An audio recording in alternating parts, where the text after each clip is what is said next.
must unlearn what you have learned. Hello there. Come here, my little friend. Don't be afraid. Away with your weapon. I mean you no harm. Kill him. Kill him now. Do it. You failed me.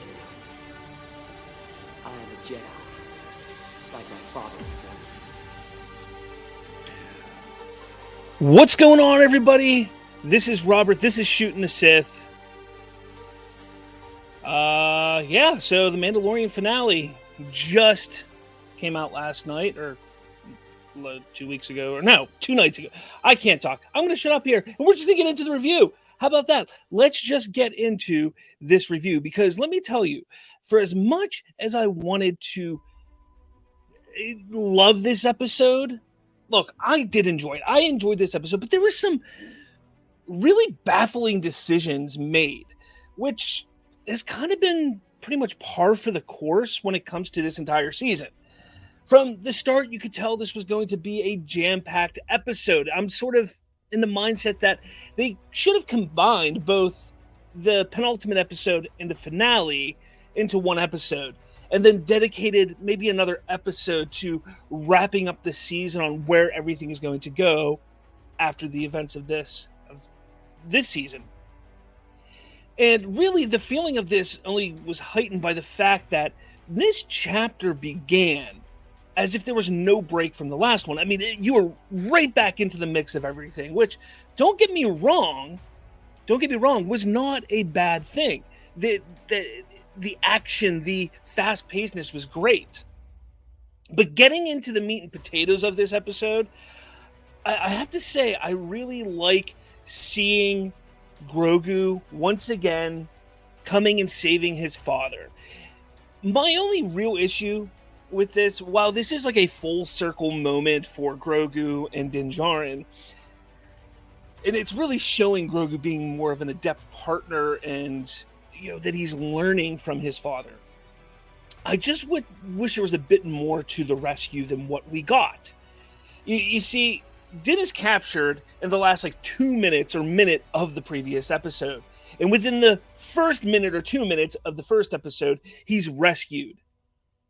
And I guess this is just one of the baffling issues that I had with this show and this season. It seemed like they didn't want anything to kind of blossom. They wanted to, with this season, they wanted to just constantly throw everything in your face, get things done fast. As fast as they can get it done, they're going to get it done. But I will say that seeing the Mandalorians work together has been my favorite aspect of this season. And seeing them escape, regroup, was really cool. But my issue here, which again leads to yet again another baffling issue, is we never learned who these spies were, the ones that ratted out the Mandalorians that showed up on Mandalore. It's hard for me to believe that Moff Gideon had an entire force of an entire battalion of soldiers on Mandalore, and no one that was on Mandalore, which there weren't many, wouldn't have known about it. Again, it seemed like the moment when they got to that little area where they found the plant life regrowing and coming back on Mandalore, it seemed like that was a perfect opportunity to kind of highlight and showcase who these spies were. But they opted for showcasing just the regrowth of Mandalore and how it is a symbol of what's to come, which I'm fine with. I like that idea. But again, they skipped over a major plot point from the previous episode. So yeah, again, there's some really cool aspects in the beginning of this episode, but baffling moments. Din and Grogu going through and trying to find Moff Gideon. I truly enjoyed that. I love how they utilized R5. I love just how Din takes on the guards, the trooper guards, from one laser blockade to the next and picking up weapons as he goes along. That was a really cool aspect, something different that we've never seen before. And it also highlights, for maybe the first time, how adept Din Djarin is at hand-to-hand combat. Like, we're really seeing how good of a warrior he is. And I think this is the first time we actually see that. Now, coming to find, after they get through all that, and they come to find the cloning tanks, which hold clones of Moff Gideon, I have to say it was an interesting reveal. But the thought, just the simple thought that they are toying with this possibility and idea of being able to transfer the Force into clones is a bit laughable to me. I've never been one to buy into the whole idea that anybody can be a Jedi idea. Because if you think about it, no. I think it's a little more special and inspiring that the Force chooses who the Jedi, the Force-sensitive people are going to be, and chooses for an individual. And then you, as an individual, have to decide, are you going to utilize your abilities for good or evil? That's why I was never big on the whole Rey is a nobody. She blah, blah, blah. She's just powerful in the Force. People tried to turn it where anybody can be a Jedi, and I just don't like that. Anybody can be a hero. Absolutely. Anybody can be a villain. Absolutely. I am good with those ideas. But the fact that anybody could be a Jedi, I don't like. And that's what I think a lot of people are taking from this, is that, that you can heighten or enhance your abilities to become a Jedi, and it's not really that way. Now, the fight with Gideon's forces was pretty cool. I think it was a little bit overly CGI, but when Din takes on the Praetorian Guard, I have to say, I think it was really, really cool. I really enjoyed seeing Din take on the Praetorian Guard. However, again, we saw how adept that Din is, 5 minutes ago in the episode, and then he takes on the Praetorian Guard, and he can't defeat them himself.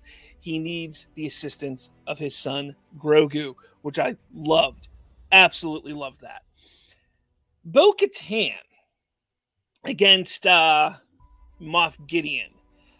And I know Moff Gideon had special armor here, but he truly, truly felt way overpowered. And then he destroys the Darksaber, and it not affecting Bo was a nice touch. And it kind of showed some growth for her. But it wasn't. Yet again, another baffling decision made by the writing team this season. It was another moment in Bo's arc that wasn't her decision. It wasn't her decision to lay it down. Just like it wasn't her decision to go help Din Djarin in the beginning of the season. It wasn't her decision exactly to join a cult. It wasn't her decision to have the Darksaber again. Everything kept just falling into her lap accidentally. So, while yes, the episode's great and all from a pace and action standpoint, Bo's story just is all of happenstance. She's never had to make an actual decision because all decisions were made for her. And again, my favorite thing is just seeing the Mandalorians work together. It was amazing to see. The moment when they defeat Moff Gideon, the ship blows up because the big Star Cruiser comes down and crashes the base, and Grogu saves his mommy and daddy, I think is great. I absolutely love that scene. It's just a beautiful scene and beautifully shot for sure. But another baffling thing with Grogu is the IG-12 suit. I don't see the point of it. They introduce it in one episode. He uses it one time and really didn't need to utilize it. And then it's destroyed and gone. Are they just trying to sell more toys? I mean, that's a very George Lucas thing to do. But yeah, I don't see the point of it. Almost as if it was a afterthought of adding this in. Seems like maybe they were like, oh, we set up this whole thing with IG-11 and we're not doing anything with it until the very final episode. Okay, we got to do something with it. The rest of the episode, reigniting the flame on Mandalore. The Mandalorians coming together. Din adopting Grogu, which, again, I think is a very nice touch, but wasn't Grogu adopted in the first season, at the end of the first season? Or really, in my opinion, the true moment where the Mandalorian, where Din Djarin adopts Grogu, was the moment that Grogu left Luke Skywalker and went back to Din. It was that moment. We didn't need a ceremony to show us this. So to me, this was just a bit strange. Kind of just looking for an emotional moment that really wasn't there. But again, the Mandalorians, like the flame, they're all coming together as a people, rebuilding Mandalore, which is great to see. And I'm curious to see where it goes from here. Now, as the episode's winding down, we see, Din, he goes and finds the rebel pilot that we've seen in the past few episodes, and he talks to him about helping him in the Outer Rim and utilizing the Mandalorian, Din Djarin, and Grogu in the Outer Rim. That's great and all. Kind of seems like they're taking that Rangers of the New Republic idea that they had and altering it and adjusting it to bring it in to here and making maybe this the new season 4 idea. So I don't know. I don't know if I fully like that. And then IG-11 comes back as the new Marshal of Navarro. Again, dumb. I don't think they had to bring him back at all. And our final shot is of Din and Grogu just sitting in a little cabin in the countryside, peacefully on Navarro, in their own little safe getaway. And here's the thing. The episode was fine. It wasn't anything over spectacular. The promise that we were going to be hurt or sad didn't pan out. The closure, I guess there was some closure, but honestly, Moff Gideon in this episode, I don't think it was the real Moff Gideon. I think he was a clone. I don't think the real Moff Gideon was there. I think he's going to pop up again down the line. It only makes sense, especially because of the actor who's portraying him. Giancarlo Esposito is just fantastic, and you want to keep him as long as you possibly can. But where was Thrawn? This would have been a perfect opportunity to really excite people and set up the Ahsoka series, which is the next series to come out. This could have been a moment where you showcase Thrawn coming in and seeing the destruction of Mandalore and being almost like the Thanos moment where I'll do this myself. And really showcase that, okay, he's a real threat. He is more of a threat than Moff Gideon, who we think is dead at this point in time, but really isn't dead. I don't know. I want to know your thoughts, though, on this episode, this season. Really, I want to hear your thoughts. It wasn't a bad season. I enjoyed it. But I think it could have been better. It absolutely could have been better. I'm interested. I'm hoping that season 4 has a jump in time again. And a real jump in time where we see Grogu maybe at like 9 or 10 years old. Like, not 9 or 10. I mean, I know he's 50 years old. But maybe jump so many years to where he's more of a teenager type of character, where he can talk, where he's more in tune with the Force and able to help out more, maybe have some armor on. I would like to see that in season 4. I think they have to get to that point. We've had 3 seasons of baby Yoda. We need to get to teenage Yoda. We need to get to teenage Grogu, Din Grogu. We need to get to. But that's what I want to see. What do you want to see in season 4? What did you think of season 3?